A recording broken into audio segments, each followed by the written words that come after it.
Hello, hello. Welcome to the 23rd episode of the Veggies Abroad Vegan Travel Podcast with the Chief Veggie Pusher, myself, Rebecca Gade Sawicki.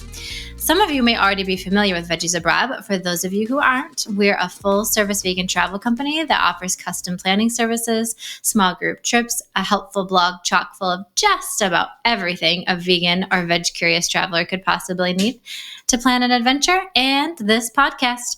With this podcast, I hope to bring you guys the inside scoop on what vegan-friendly, and eco-friendly businesses are doing in the wide world of travel. So today we are going to talk about the beauty and uniqueness of Iceland. But as you're listening to this, we're currently running a vegan tour in Bali, which is also another beautiful place in the world. If you've missed following along on this fabulous adventure, you still have time. I've been posting updates throughout the trip to my Instagram stories, and we'll save them in the highlight section once the trip is over at the beginning of October. These trips are such a great way to explore a different part of a country or city that maybe you wouldn't have thought to have explored on your own, meet amazing people, get to know their culture from them, not worry about food. Doesn't that sound like the best vacation ever? It is. It truly is. After Bali, we will have one more trip this year to Costa Rica, and then it's on to 2025, which I can't believe. I feel like I just got comfortable with 2024. And just a little note, if you are considering any of the trips in the spring, keep in mind that the sign-up deadlines are at the end of this year. I know next year seems super far away, but we have to have all of our ducks in a row well before it. And I'd hate for you to miss the opportunity. I often get people who will send me emails like the month or weeks leading up to the trip. And generally speaking, large tour companies are able to take people up until like 7 days before, but you have to realize that these really large companies have huge buying power. So we're talking they're buying millions from some of these places. So they have far more flexibility than some of us little old guys that are just plugging away. Well, another housekeeping note before we chat about Iceland, if you are enjoying this podcast, please give it a rating. It really does make a difference as it tells the podcast platforms what's worthwhile and helps us be found by people searching instead of being lumped at the bottom of the barrel. You don't want that, right? We're not bottom of the barrel material, and I really appreciate it. Operating a business online is competitive and it's challenging, and we've got to try and get our wins in where we can. Okay, now let's get on with it and why you put me in your ear in the first place. Iceland, the land of fire and ice. It hasn't always been considered a great destination for vegan travelers, but that is changing. And it's home to some of the world's most stunning scenery. To help me chat about Iceland, my travel partner, who also enjoyed Iceland, is joining me today. Hey, Matt. Hello, hello, hello. How is it going? Thank you for joining me. I'm so very happy to be here because we are going to talk about your amazing trip to Iceland and all the wonders of Iceland. It's such a great place. So many cool things to see. I'm very excited to discuss this with you today. I can see that. I think you're more excited about Iceland than maybe some of the other places that you've gone. So that's good. Very good. Very good chutzpah you've got there for the country. So let's start with first impressions and what maybe surprised you about the country when we first got there. Okay, can we touch on one thing first? It was super easy to get there. I feel like some of the places we go are just like these really long haul flights, but like getting to Iceland was just like super easy. And you say that like, because Bali was a 33-hour flight. Oh yeah, that's a trek right there. Not only that, like Thailand was for me a 33-hour trek too, but Iceland was like easy breezy. It was like 5. It's like it's 5. Yeah, it's just so great. Like you get to go and enjoy this wonderful, amazing, surprising country, and it's like it's in your backyard, America. Yes, America. Okay, so first impressions. So my first impressions were the first place we went to was Reykjavik. So that's kind of like the first impression I got of Iceland, you know. I remember like getting off the plane and taking the shuttle to our hotel in Reykjavik, and I'm like, it's all just kind of flat, like between the airport and Reykjavik. And I was like, this seems kind of boring. But like, then you got to Reykjavik, and it's this cute little town, and like all the stoplights have those little hearts on them, and it was super cute there. It's just like, I don't remember the stop heart lights or yeah, oh my gosh, the stop lights with hearts. yes, yeah. It was so cute. I don't remember what the green light guy was, but I think it was just like a running guy. But the stop sign, like the stoplight, was a heart. I remember being like, "Oh, that's so cute. These people are so cute." And then like Reykjavik, it wasn't like this big massive city, like a giant city you would think of in Europe. But it was like quaint, and there was, like the Rainbow Road and like just little things to visit. And I thought that was pretty surprising to me at first, and then seeing surprising that it was small. Yeah, I was a little surprised that it was, not this big European metropolis that we're used to going to. But yeah, and then like just the most beautiful country in so many different ways. I'd say my first impression was, where are the trees? And no trees. Yeah, it was really crazy. Like you said, it was really flat between the airport and getting into town. And that whole area was kind of desolate. There are no trees. And so for people listening, you might not be familiar that Iceland's Viking history still plays into today. And so at one point, a lot of the trees were cut down for agriculture purposes, for building purposes. And so a lot of it wasn't replanted, unfortunately. And the country is now making some changes with that and is replanting a lot of things. And actually our trip will support some of it, which is great. But I was like, I don't know that I've ever been anywhere with so few trees. What did you do with the trees? And it's in different parts of the country, not the entire country is treeless, but that swath between the airport and the capital is kind of funny. And I would say like my other surprising first impression was the vegan options. I packed a giant snack bag of stuff, like more than I normally would travel with, because I was really worried what we were going to end up with. But I was really surprised that so many places, many restaurants all had a vegan option. And I remember walking around town and I was trying to know like everything on restaurant menus that were outside. And I kind of had to stop at one point because I was like taking so many photos, because it was like, that one has options, that one has options, that one has options. It was like there was far more places that had options that didn't. And if they didn't have options, that was kind of weird. And I remember our guide even saying like, oh, it's like not a big deal. Like everybody will be able to accommodate that. Like no problem. And I was like, really? I was suspicious when he told me that. I totally thought he was just feeding me a line. But even once we got out of the capital, things were still easy, and we found options at rest areas and even like tiny guest houses in the middle of nowhere in like the northernmost part of the country. Like they had options, and there was always like a great selection of plant-based milk, and that was great. I really wish like Iceland would rub off on so many other places with that, because sometimes getting one plant-based milk option at a hotel is like pulling teeth, but so many of them had like 2, 3. And that was really phenomenal. Are there things that you think you experienced there that you wouldn't necessarily experience anywhere else? I mean, the glacier hike for sure. I mean, you should tell people about how awesome that was. Yeah, absolutely. I mean, visiting a glacier anywhere is kind of a special thing. And it was the first time I'd actually seen a glacier up close, I think. I like really have to think about that, but I'm 98% sure. And definitely the first time I'd ever hiked on one. Like, what is that? And that was a really cool experience. So as a group, we went to Vatne Okud. So sorry if I've just totally killed that.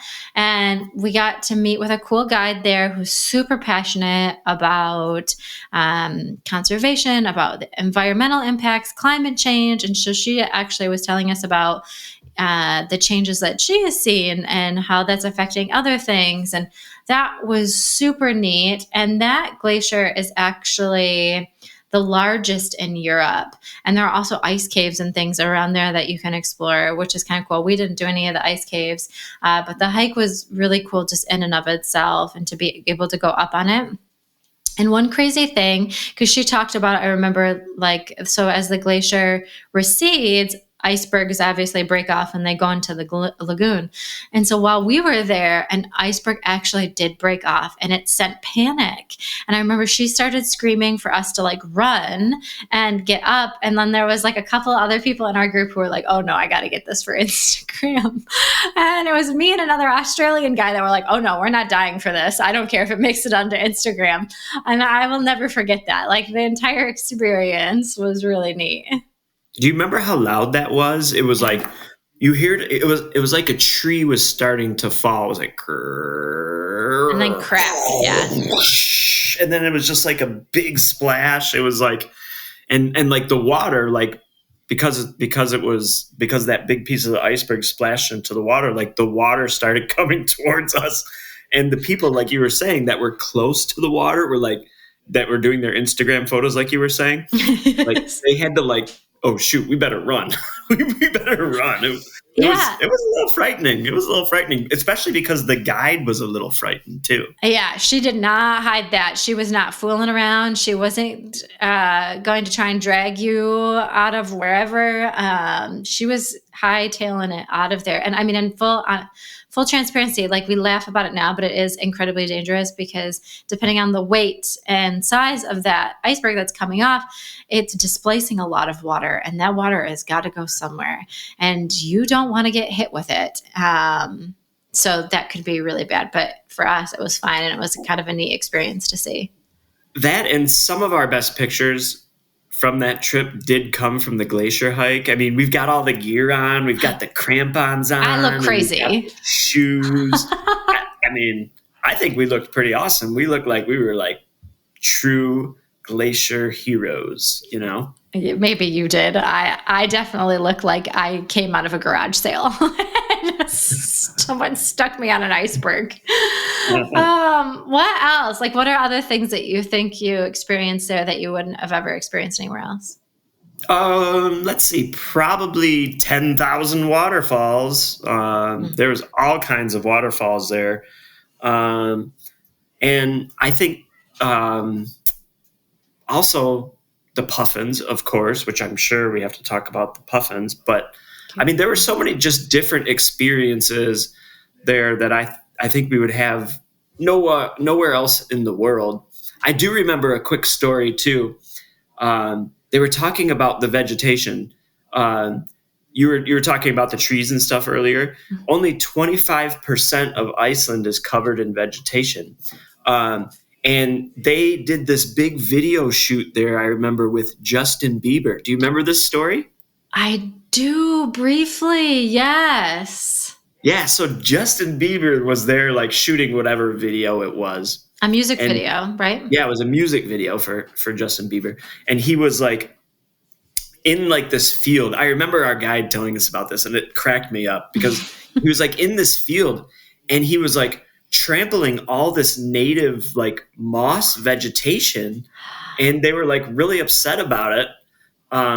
He got fined for it, right? Because he was such an idiot. I think he got fined for it. I'd have to look up an article just to double check that because it was coming from the guide. Fined. Yeah. What an anyway, idiot. I thought that was hilarious, and I had to mention that. There were a couple others. So, like, near that glacier is Jökulsárlón, which is a giant glacier lagoon, which is really, really cool as well. And you get to go up close to these giant icebergs, and you really get to kind of understand the power of them and the size of them, and how they mass. They could possibly take out a boat, which was like really crazy. But actually that lagoon was the site of multiple movies like some of the James Bond movies were filmed there. But there was also another celebrity who tried to pull a stunt that they thought was funny. And I actually thought that one was Justin Bieber. I think it was somebody else. And they tried to get into the lagoon to swim. And that's a huge no-no because it's super freezing. Like, I don't even remember how cold they told us it was, but guys, it's keeping icebergs alive. So this is not bath water, and it's incredibly dangerous.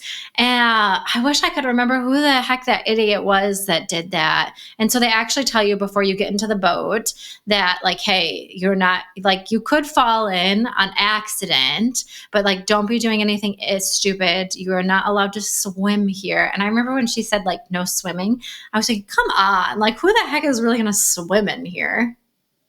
Well, there are like those polar bear challenges where people will just jump in the coldest water or whatever. Yeah, not there. No, definitely not there. And it was cool to see all like those like pieces of iceberg, like the little ice shards that had like washed up on the beach, and you could like pick them up, and they were so clear, and they had like those little bubbles in them. It was just surreal to be able to pick up these giant pieces of the glacier. You know? Yeah, that was really crazy as well too. And one thing that we did not get up close to were the volcanoes. And so obviously the land of fire and ice, we've talked about the ice, there's the fire part of it. And there are quite a few active volcanoes, which have caused some problems even recently that are kind of neat. So I kind of lied. We did visit multiple geothermal areas, which is really cool, but we didn't do any of the lava fields.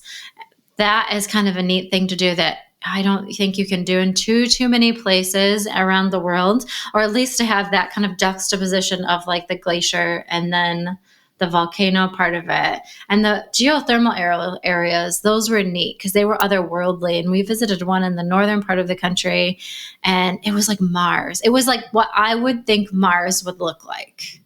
Yeah, it was called Hevirer, I believe.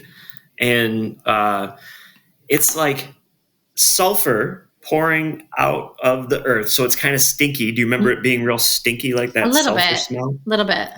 And then some of it like would cause like the earth to bubble because it was so warm. So you'd see like mud bubbling up from the ground, and it was just completely surreal and just really, really cool to see. But yeah, I think just being at that part of Iceland was like, yeah, this is otherworldly. And there's not really many other places on Earth that are going to be like this. And if people get a chance to see this, I know that they're going to see it on your tour. I know that's one of the stops. They're definitely going to be like, this is interesting. It was fun to walk around that area. Yeah, that was really neat. And the geothermal area is a good point because Iceland is kind of a leader in sustainability as a country, and they're using a lot of that energy to power homes throughout the country. And you'll actually see one thing that did really surprise me is that in like the winter or when it's cold, people will have their windows open and have the heat cranked up so high because they feel like it's an unlimited energy source using the geothermal from the earth. I mean, I think that's a whole different podcast episode to talk about it's unlimited, if it's actually limitless. So that's beside the point. It's really cool to be somewhere that is harnessing some of its own natural things to improve its carbon footprint. And I know you had some interesting stats. Yeah, there's over 200 volcanoes in Iceland, and 90% of the homes are powered by geothermal energy there. That's created by the volcanoes? Because of geothermal energy there is abundant, like you were saying. So they're able to power 90% of their homes with geothermal energy because it's so abundant beneath the country. And there's a lot of businesses that use it too. It's not just residential homes, it's businesses and other places. Not a lot gets wasted there when it comes to that type of energy. And they keep figuring out different ways to harness their energy and different ways to be sustainable.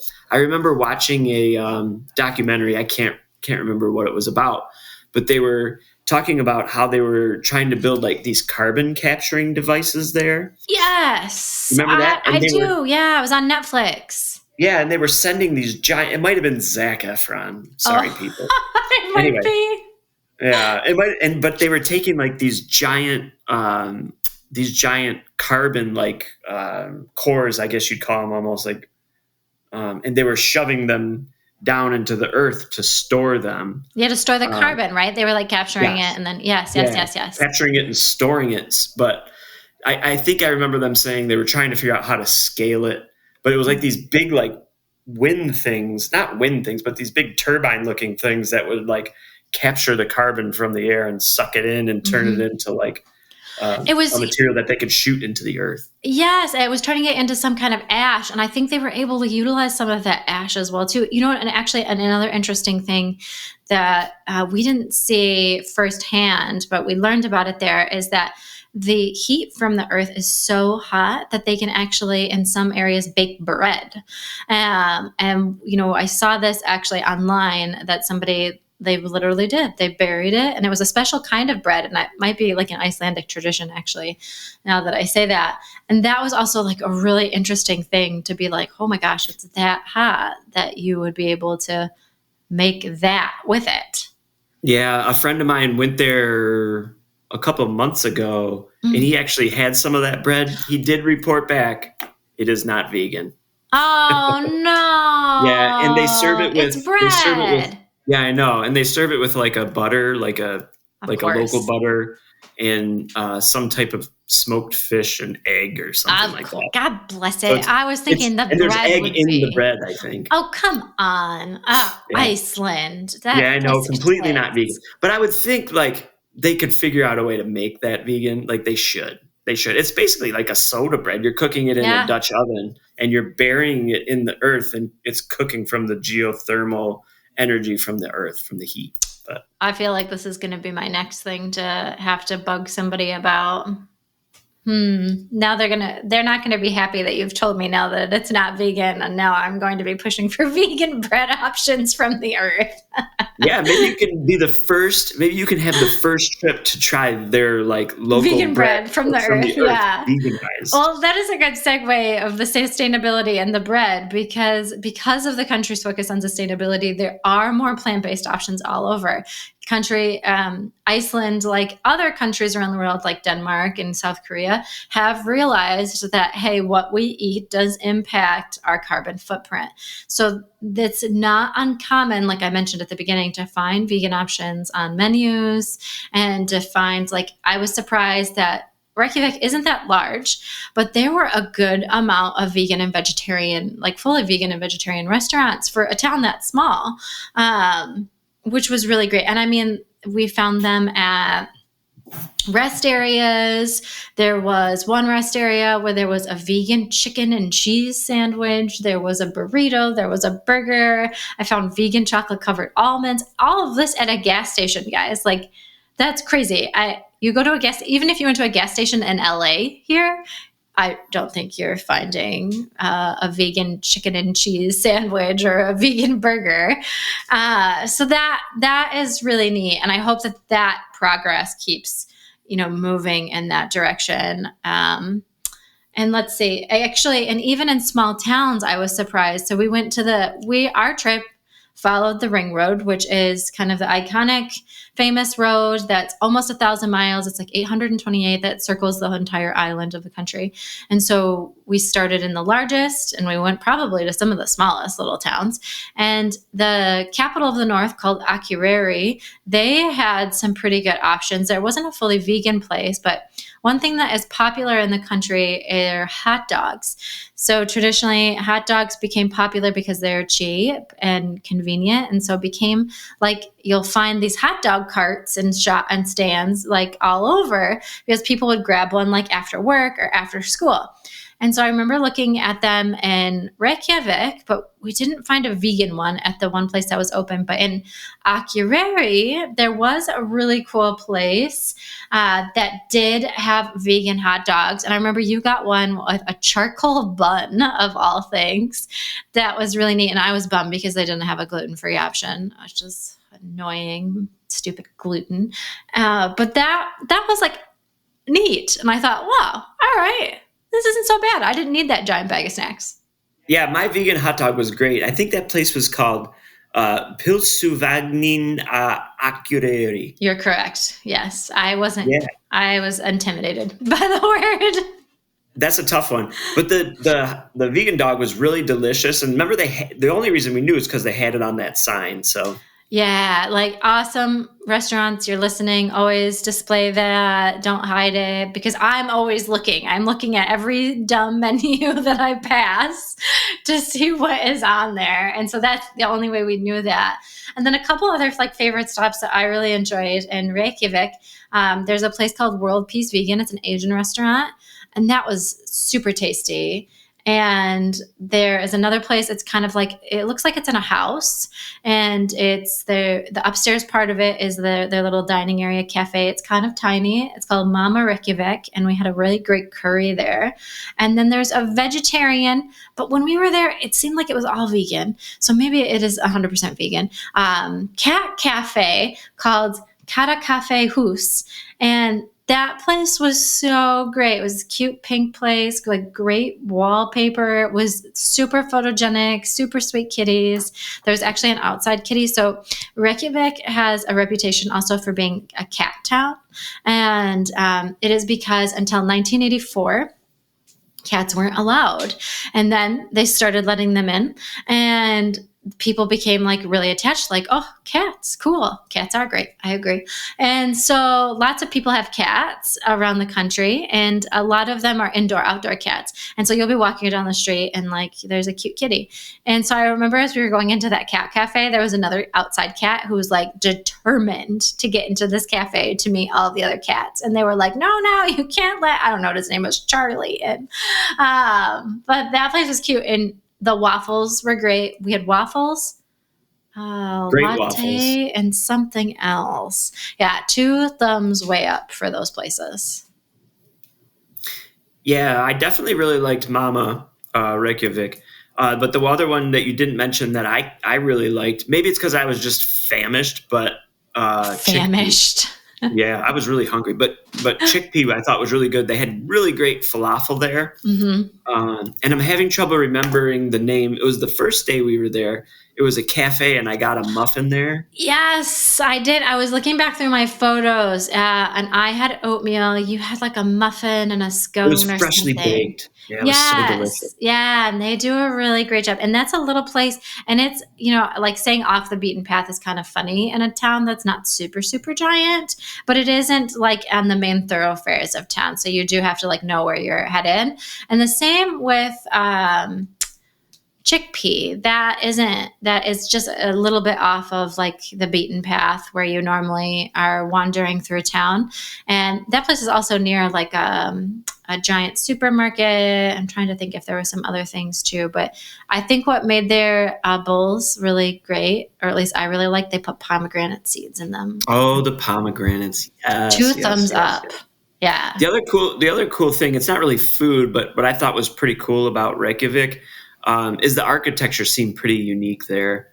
It was. That church looked like it was like from outer space. It did. It looked like it was going to take off. I don't remember the name of the church, nor would I probably would feel intimidated to try and. Yeah, it's Hallgrímskirkja. Are you part Icelandic now? No, it's just I learned how to pronounce some of the things while I was there. Maybe not well. They'd probably say, "You don't sound that great." American. Well, better than me, who is like, cat cafe. I'm not even going to try that. Also, another surprising find was at the airport. There was a grab-and-go restaurant there, and they had clearly marked vegan salad and I think a vegan sandwich. And then there was like an acai shop, and they could make certain things vegan because I think their granola was vegan. It was just not gluten-free. And so that's why I didn't end up getting it. And so that was really nice because airports, they can be awful. And you're like stuck with $15 carrot sticks. Hey Hey there, fantastic listeners. Let's hit pause on this episode for a thrilling announcement, a golden ticket to Globetrot with Veggies Abroad. Veggies Abroad isn't just your go-to for vegan guides and trip planning tips. It's your passport to extraordinary small group journeys, carefully crafted by the ultimate veggie pusher and your favorite podcast host, me, Rebecca Gade Sawicki. I've spent countless hours researching the best vegan hotels, food, and experiences, and now I'm bringing those experiences directly to you. Join me and my newfound veggie pals on escapades to exotic and exciting destinations around the world. Whether it's trekking through the Thai jungle to witness elephants in their natural habitat or exploring Iceland's famous ring road, our adventures are nothing short of spectacular. And guess what? Those aren't the only exciting trips awaiting you. So what are you waiting for? Cruise on over to veggiesabroad.com pronto. Well, how about after this episode is over to explore our dazzling lineup of tours and secure your spot today. One place I would not recommend, though, unless you really like cute dogs, is that punk place. Do you remember the punk guy? Like the punk place? It was in like the basement of that, or like it was in like a bathroom or something. It was a punk museum. So punk is very popular in Iceland. There's a long history of punk there, and like there are a couple bands that are very popular that came from Iceland, and I didn't know this. And so there is a man who kind of manages this tiny museum that he's got a giant mohawk. The mohawk was awesome. He looks like he's still living in the old Icelandic punk age, basically. I don't know the old Icelandic punk age, but maybe the 80s punk age. And so it is down in what looks like it would be an entrance to like a tube station or a subway station. And so it's very, very little. And then there's like a bathroom in there too that is part of the museum exhibit, which is really weird. And I was really interested to learn about punk with, Iceland's history, but that guy, he wasn't the most friendly. And I think maybe it was like maybe it was the punk aesthetic. He was trying to like be too cool for school. I don't know. His dog was really cute though. Remember he had like a lunch date, and so he was trying to shoo us out. He's like, I gotta go, guys. Are you guys done here? Because he literally told us to leave. Which is funny. Good story. Whatever. It's a good story. But I wouldn't suggest going there. Don't go out of your way to do it. Yeah, it's maybe, I don't remember, it was $10 or something. It wasn't worth the $10, but yes. You got to laugh with us about it. So yes. Our trip covered Iceland's ring road, as I mentioned, and I think that was a really great way to see a diversity of the country, because if a lot of tours only stick to the southern part of the country, and that's kind of a missed opportunity because there's so much in the northern part of Iceland, and even like on the East Coast and the fjords, it's just so beautiful. And so for our trip, I have focused on the ring road, and a lot of people are kind of like, that's a lot of travel and a lot of up and down because we do move a lot. But I think it's really the best way to see the country and really have a full appreciation of it. Because one thing that really stands out to me, and I think one of the reasons I really loved this trip, was that there were so many places that we went to where there was nobody else there. And what really felt incredibly special that our little group got to experience these places. And other people were like, you went where? I have to look that up on the map. And that was cool. And one place that really sticks out to me was we went to, and our tour is going to do this as well. We went to this cool waterfall that's kind of inland on the eastern part of the country. And we did a hike. And then afterwards, we went to this really cute place that was it looked like, honestly, it was in the middle of nowhere. It's this little cafe, and it's run by these ladies who are super sweet. And they do this beautiful, spread for lunch. And I was thinking oh my gosh, we're going to have nothing to eat. But they did such a nice job and they had so many vegan options. Then they made me a special vegan and gluten-free cake. So a traditional cake in Iceland is called a marriage cake, and it's kind of like a cobbler. So they made me one special then they made you a chocolate cake. I actually don't think that was gluten-free, but maybe it was. But they made us special stuff. And then another person who was with us was celebrating a birthday, and he is celiac. And so they made him a special cake too. It was just like such a nice experience.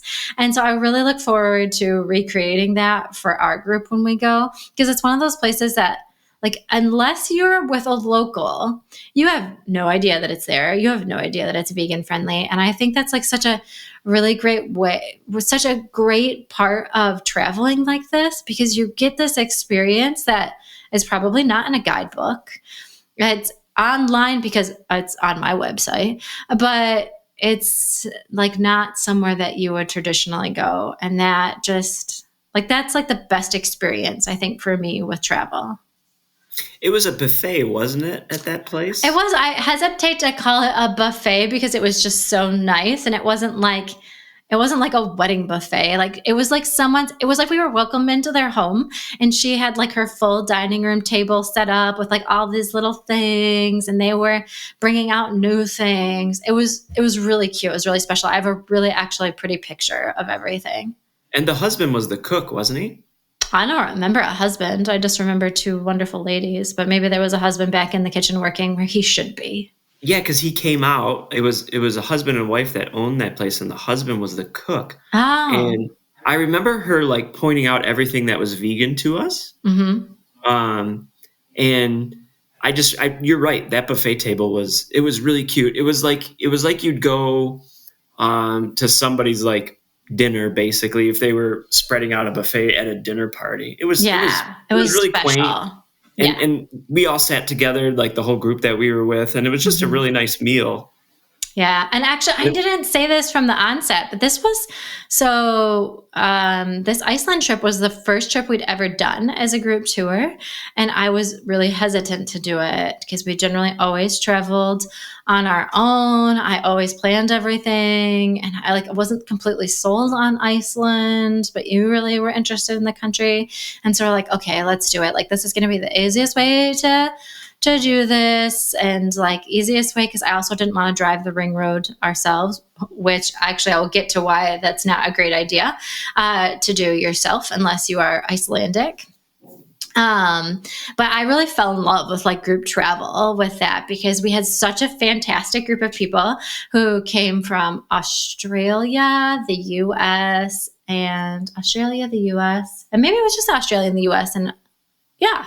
It was that cute couple that went to Portugal, or they might have been Portuguese. They were from Australia. Oh, they were hilarious. Yeah, they were great. And so it was just like so nice because we all really bonded. And I think that's really nice about some of these groups, especially like with our groups. I've seen like you're all like-minded. You all, and like the vegan side of things, like most of you are like open to veganism if you're not vegan, or obviously vegan or vegetarian. And so that's really a nice thing to share. So it's really cool to be around people who have like similar attitudes, and we made new friends, and I didn't anticipate that. And so it was like a really nice appreciation to have to add to like the travel experience and to see Iceland, which was cool. I agree. And being on your trip where everyone is vegan. Or mostly vegan. Not everybody is always vegan. I don't want to. Yes, I'm not pushing anybody out. Like, you don't have to be vegan. I don't check V cards at the door. You're right. Mostly vegan. Everybody's welcome. Everyone is welcome. Yes. We want everyone to join the tours and feel welcome and know that you're going to share some great stories and great food. But you are, like you said, the whole like-minded thing. Yeah. Being a vegan, you don't have to explain yourself to other vegans. 18 times, yeah. Do you know what I mean? Yeah. Like, where do you get your protein? Like, right. Or you know, what's another one? Like, oh, so like if you drink too much soy, don't you think you'll like get boobs as a man start growing boobs? Right. Like, isn't that gonna happen? Yeah, that is nice. I mean, I do really like, and you know, I know you want to really hit this home too. I love it when non-vegans do come on these trips because I think it's a really great way for them to like experience different food, to realize vegan food isn't weird, and that, you know, we can be open and help people through this process. I would honestly at some point like to do a vegan tour for non-vegans to just like show that aspect and like be super supportive. And a couple of the people that we went to Thailand with, at the end of it, they were like, this was a great experience. And they totally would do it again. And they started out thinking, this is going to be terrible. I have to get out of this. Like, how do I get someone else to take over this part of my trip? Because they just had like such an uncomfortable feeling that they were going to feel like outsiders. And so anybody listening, if like you have family or friends that isn't vegan, like they're more than welcome and they're not going to feel like outsiders. And I will do my absolute best to make sure that they like feel comfortable and are welcomed and have a really great experience too, and get to have some tasty food. I love the idea of a vegan trip for non-vegans. I know I like need to make this happen, but Except, down on my list a little bit. You know, it'd be like, have you been curious to try vegan food? You're not going to do my marketing. Okay, great. Perfect.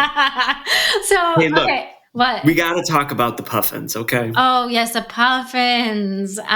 So because we got to explore the entire country, we had the opportunity to go to the northern part of like, it was like the northern tip of this little fjord and stay at this tiny, cute little guest house.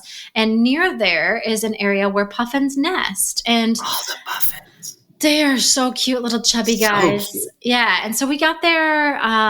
So puffin nesting season, when they're more easily to spot them, is from May to August, and so we were there right in time for that. This trip that we're doing next year will be in time for that as well too. And so we got to see these little chubby guys like all coming in and making up their little homes. And what was really nice about that too is like so many times, like when you want to see wildlife and like, you know, where the spots are, it's like overrun by too many people. But because Iceland is giant and a lot of people stay on the southern part of the coast, and also we had a guide that knew like some of the spots to go to. Like there was only one other couple that was there aside from our group. So we got like a front row seat to be able to take 18 million pictures and videos of these chubby little guys. And that was cool. I have way too many puffin photos still. Oh, you love the puffins, but did you know some cool facts? And would you like to hear some cool facts first? About puffins? Yes. Yeah. Well, first, did you know Iceland is home to more than half of the Atlantic's puffin population? No, I didn't know that. And puffins mate for life, and they lay one egg per season. Oh, that's really cute. They're like lobsters and penguins. Yep, and Canadian geese. Oh, but yes. They also don't lay an egg every season, and they can live about 20 years. Wow, that's a pretty good life for those sturdy little guys. And I keep saying little, they really are little. And in like pictures and things, you see them and it's kind of hard to judge like how tall or how small they are. And they're not big. They're like little petite guys that are so cute. And so they're great divers, and they can reach depths of 60 meters in the ocean to find food. Yeah, that's pretty impressive for such a small bird. Yeah, well, they got to get down there and get their meals, you know. That's true. And so, in a small town, it's an island town. It's called Vestmannaeyjar. The locals actually rescue baby puffins, which are called pufflings. Oh. And so each night, the pufflings mistake the bright lights in the city for the moon, and they follow the light. And they oftentimes get stuck in fences or in the cracks on the sidewalk because they're so small. Yeah. And the locals, they take cardboard boxes and at night they'll take a flashlight and a cardboard box and they'll go around and they'll collect all these little baby pufflings. And some nights, most nights, they say, they actually collect between 4 and 10 little pufflings in their cardboard box.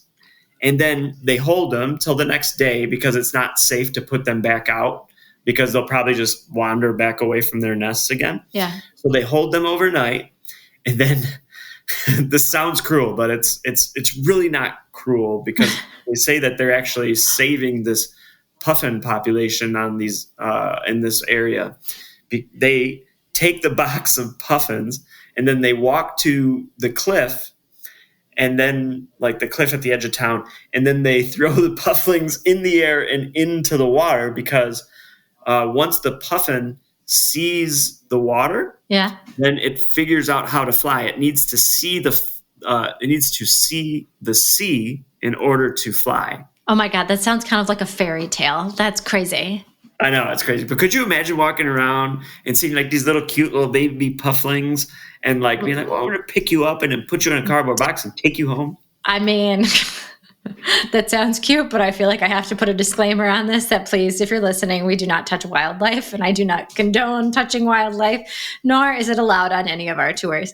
This is completely different. These people are conserving these animals. Obviously, they know what they're doing. We get to just watch from the side, quietly, nicely, and not interrupt the puffins on our tour or any tour that has to do with wildlife. There's no touching, no touching. So you can learn more about that story. It's an article from a place called Bored Panda that I read earlier this week. But they do say that declining fish populations, rising ocean temperatures, oil spills, and light pollution are causing huge danger to the birds. Oh, that's terrible. Well, another reason to come next year so that you can see these cute guys. So let's see what else on our itinerary. So you cover the ring road. We will go into the south coast. There is one big difference though with our trips, and we also go into the Snaefellus Peninsula, which is really beautiful. And there are some pretty iconic Iceland photos that always get taken there of like the mountains with the waterfalls. So the really lovely, lovely place. But we will not be hitting the Golden Circle on our trip, and that was done intentionally. So when we visited, we did visit the Golden Circle. And so for me, it was a little bit disappointing because we had done the rest of the country and this was our last stop. And so the rest of the country was like crazy, and there was just like it was so surprising, the diversity of the landscape. And then we got to the Golden Circle and there was a lot of people. And it was a lot of similar things that we had already seen. And I actually joked when we pulled up that I was like, is this Iceland's Disney World? And our guide laughed and he was like, yeah, actually it is. And so he tries to like get groups to skip the Golden Circle and do like Snaefellus or something else just because there are so many people there, and he feels like it's lost some of its uniqueness and some of its draw because of the crowds. And I will like have a caveat on this, like when we talk about crowds for Iceland, these are not like Barcelona style crowds or Paris style crowds or anything like this. It's a lot for a country that's not massive, and there's not so many places for you to go. And so we specifically left that out, and if you want to do that, you could do it when you first arrive, or you could do it at the end of the trip on your own, and because it's a short trip from Reykjavik, and you can do it all in a day. But I think that once you see the rest of the country and everything, you will be really pleased, like that it was planned out that way, and that we got to experience something so beautiful, kind of alone. Which where else can you do that? Yeah, it was pretty great. And Golden Circle, man. But the ring road is where it's at. And you're going to take people on that ring road and they are going to love it. Yeah, I do really look forward to doing that again. It was a really, really cool experience. And actually, there's one other really cool thing that we've added in this year. And I'm looking, or for next year, I'm looking at how we can do it in other trips as well, too. And so, it's always really important for me to make sure we're supporting the local community and that we're trying to lessen our carbon footprint as much as possible with how these trips are planned and doing things in the best way possible. And so one stop that we will have is to support the country's reforestation efforts.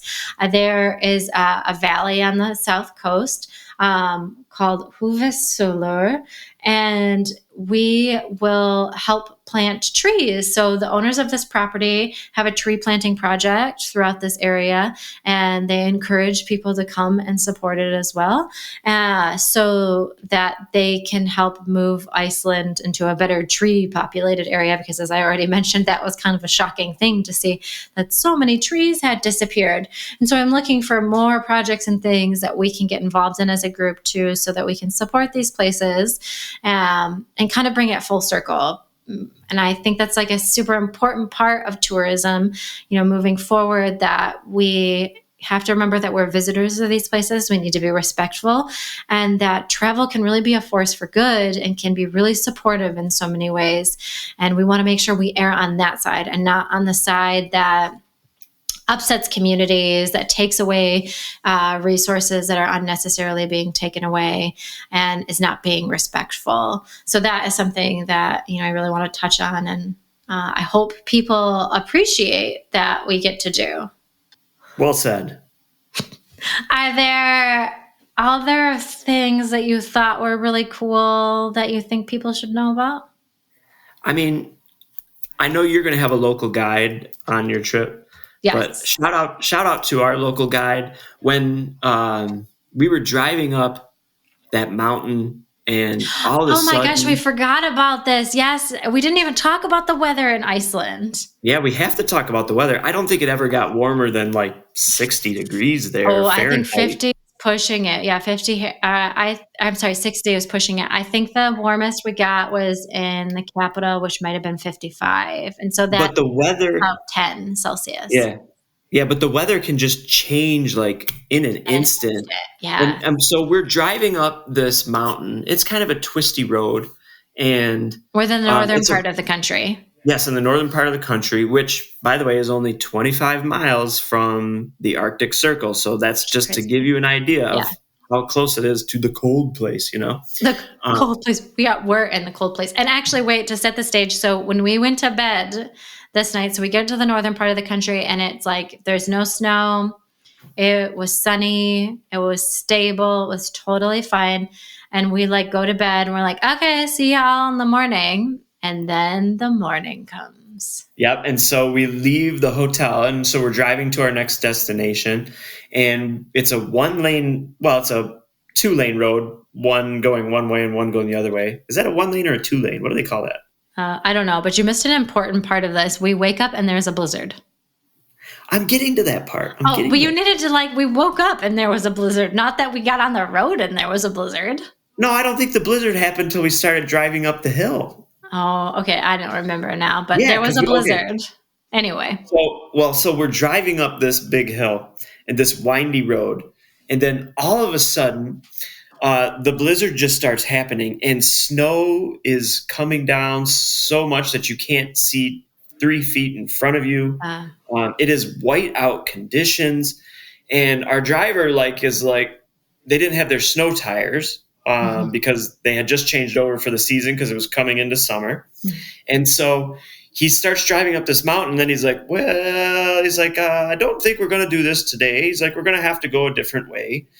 But he doesn't turn the vehicle around because we're on this steep part of this highway going up this mountain.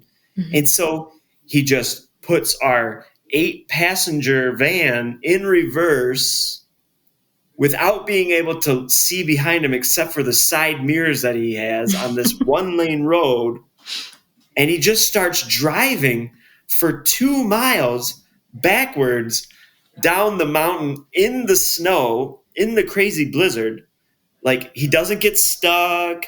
One other car got stuck. So he's like, oh, we're going to stop and help these people. So he is as jolly as can be, truly just oh, ho hum. This happens every day. This is not that big of a deal.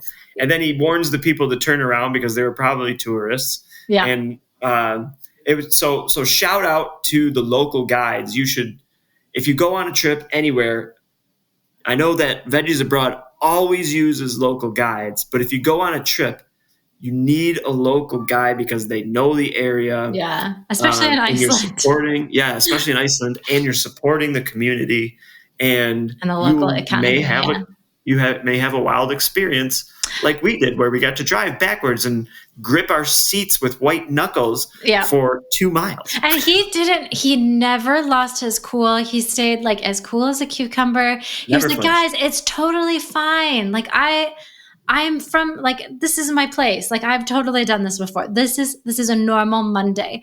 And we're all like, oh my God, we might die here. Do we call family at this point? Like this, we might slip off this mountain and into that lake that's beneath us. That was crazy. But I think that's like a super good point, because I've had other people come to me that are like, hey, we want to do a self-drive in Iceland in the winter. And I'm like, no, you don't. And like, I mean, unless you have like extreme experience with winter driving, I wouldn't ever recommend it. And like we've lived in Michigan, which gets snow off and on our whole lives. And so I'm confident about my skills in driving in the snow, but I wouldn't be confident of my skills of driving in anything like that, because those conditions were different. And then you also like the wind there can be absolutely insane. Somebody said that on the Oregon Trail that at times, because the wind was so strong, it drove people crazy. And we were like standing there, like feeling that wind, like take you down. And I was like, yeah, I can totally see how this would drive someone mad, because it was just like, it was the craziest strength. And I've not been in a hurricane, so I have to imagine like it's a step down from a hurricane. But Iceland's weather, like it does not mess around. And it has like a crazy personality. It's just like, hey, we're sunny. No, we're not. We're not sunny anymore. Oh my God. So I have this video of you on the beach walking against the wind. You've got like your head down, like trying to deflect the wind, and you're fighting it as you go. It's like the funniest video. And it looks like a hurricane force wind is like blowing against you, because you cannot move against this wind as you're walking down this beach. It was hilarious. Yeah, that place was crazy. And actually, I was talking to another guide from Iceland, and I asked him, I was like, where is that place that you hate taking people? And he said Renisfara, and which is that black sand beach that you're talking about. And it's because it is one of the most dangerous beaches actually in the world. And it is definitely the most dangerous beach in Iceland. And so the current that comes up from the water, that this is not a beach that you go swimming in or surfing or ever get in the water. It is never safe to get in, because I don't remember what the current was called that is there, but it honestly, it will take you down. And people don't believe that. And there have unfortunately been tourist deaths. And so before you go out onto the beach, there is a board with a red light, green light, and yellow light. And it will say like, okay, so it's passable, it's not passable, like extreme danger, stay out. And they tell you to like never turn your back on the water, because it can be so dangerous. But like you want to pay attention to everything around you, because it was honestly like a Game of Thrones set. It was the coolest, most unusual place I think I've seen. That was just outside of Vik, right? Yes, it was. It was just outside of there. Yeah, that place was really, really cool. I really liked it there. And it's sad that the tour guides don't love taking people there. It's just because they're scared of people getting hurt, because people don't like to listen. And the reason that guides like give information like that is because they truly don't want you to get hurt. But it is so cool to see that place. So despite them not wanting to take you, like it is definitely a cool place to see. But definitely do not, if you do go there, do not turn your back on the ocean. Always be aware of your surroundings. Yeah, absolutely. Don't get close to the water either. Just like respect it from a distance, like so many things. Like if you saw a bear I don't know, way, way far away from you, like respect him from a distance. Don't try and get close. And it's the same as the water there. Another thing that I thought was really neat about Iceland is that there are no McDonald's in the country. The last one closed right after the recession in 2008. So I think it closed in about 2009. And the country never kind of pushed to have another one come in.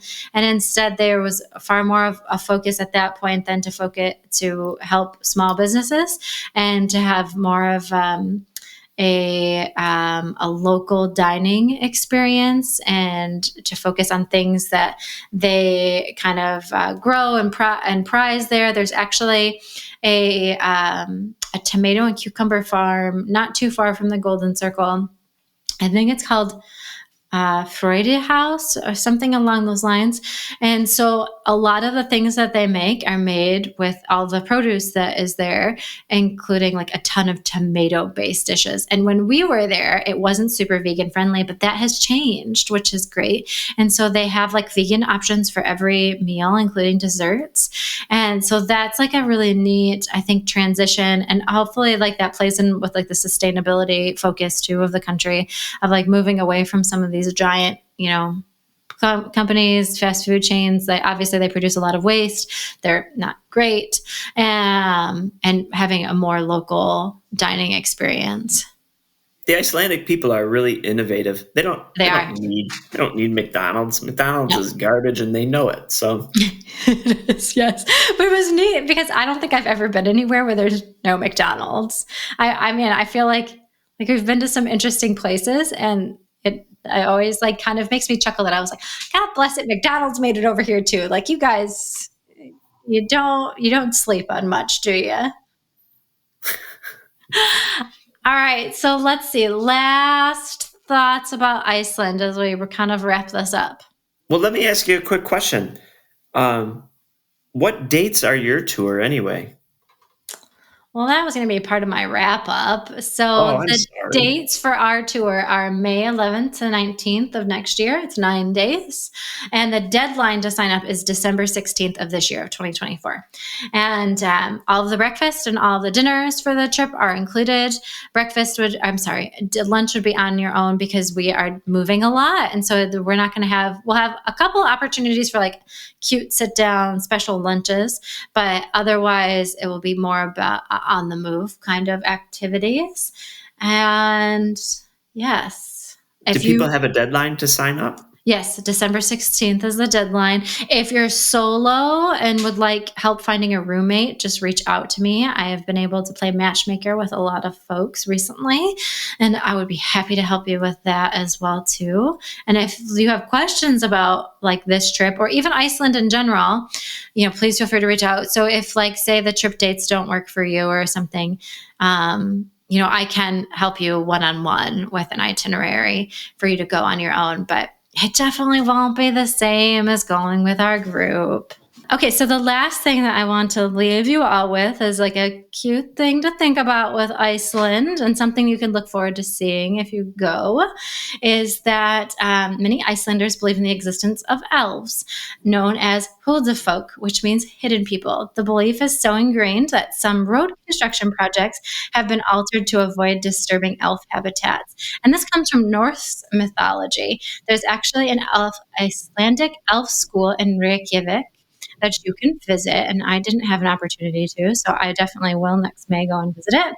And there are over 50 types of elves in Iceland, which is very neat. And a cool thing that you're not going to find hardly anywhere else in the world. So I'll leave you all with that. And as always, please reach out. And I thank Matt for joining me today to talk about Iceland. Thanks for having me.